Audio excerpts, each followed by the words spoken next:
Size and strength are not important to Aikido if one has the right mental attitude. No other troubles bother you while you're on the mat. You can only have your mind on one thing. Doing the application of structure on technique. You can adapt to the situation that you find yourself in.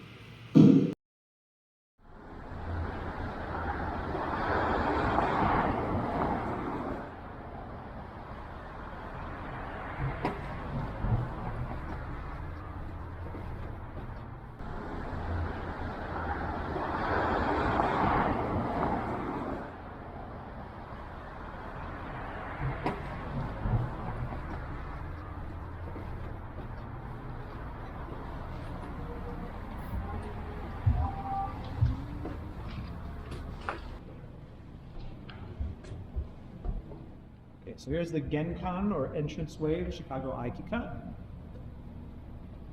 And just like in Japanese tradition, we don't allow shoes on the mat, so once you clear the entranceway, you're now in this space. Not all Aikido dojo use this kind of design.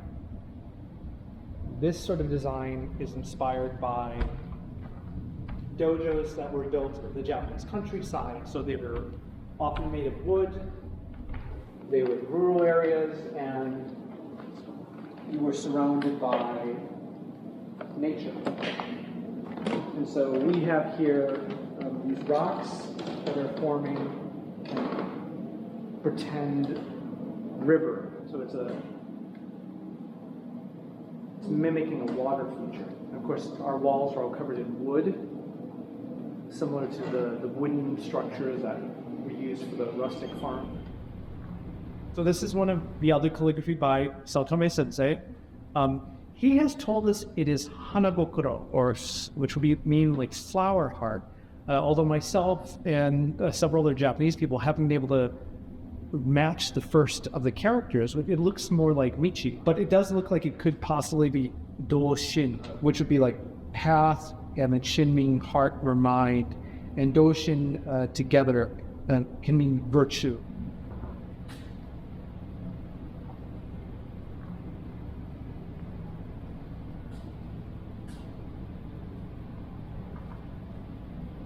This is a sculpture by Saotome Sensei, and the sculpture was made by him in remembrance of Kevin Choate Sensei, who is our chief instructor from 1981 all the way until he passed away in 2011, 2012,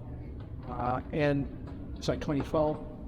And so Saotome Sensei has a rather very, very interesting, rather eccentric view of the world, and the shapes, the spirals are very much embodying his view of Aikido. This is the one you would consider a traditional Japanese piece. This is a modern art piece, very much based on his idea. Spirals and swirls and natural material, rocks, branches. Here's some more of the wooden furniture that was designed and built by Saotome Sensei and given to the dojo over the years. I believe this piece was with the dojo in the 1990s when I first joined it. And above it is calligraphy by Saotome Sensei.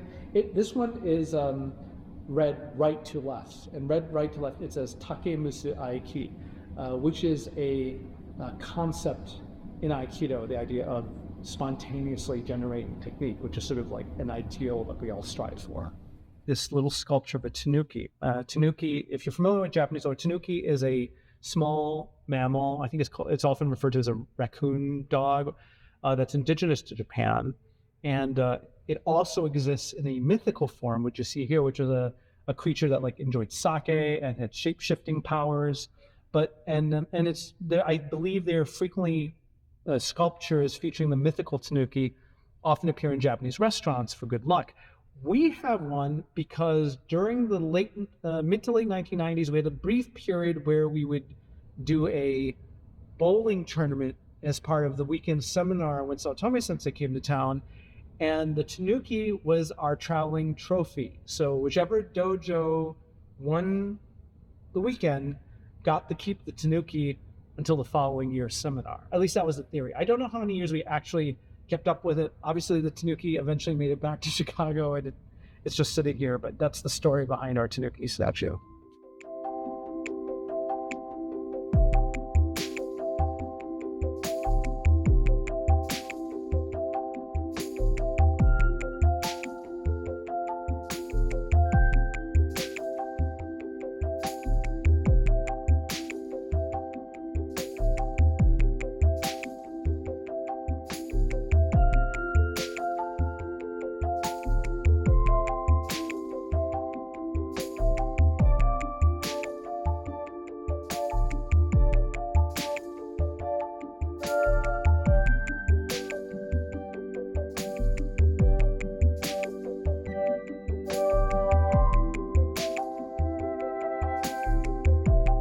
This calligraphy by Saotome Sensei is of NA, which is a concept in Buddhism meaning burning wisdom.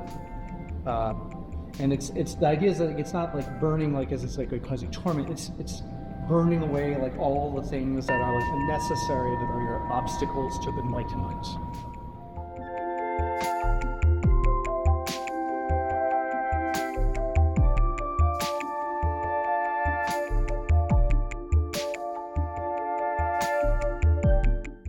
Here's more calligraphy by Saotome Sensei. It's a very dramatic rendition of the character Michi, or Do, meaning way.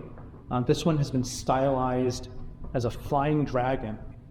And if you're familiar with Eastern mythology, dragons aren't hostile creatures or monsters. They're forces of nature. They're very benevolent. This has been with the dojo since the early 80s. It's a Bushin, which means like warrior spirit, or you could also translate it as warrior god, but it's not about any specific god. There's no like god of war in Japan like Mars in Roman and Greek mythology. It's more like, again, like an ideal or a mentality you try to achieve, in study of the martial arts.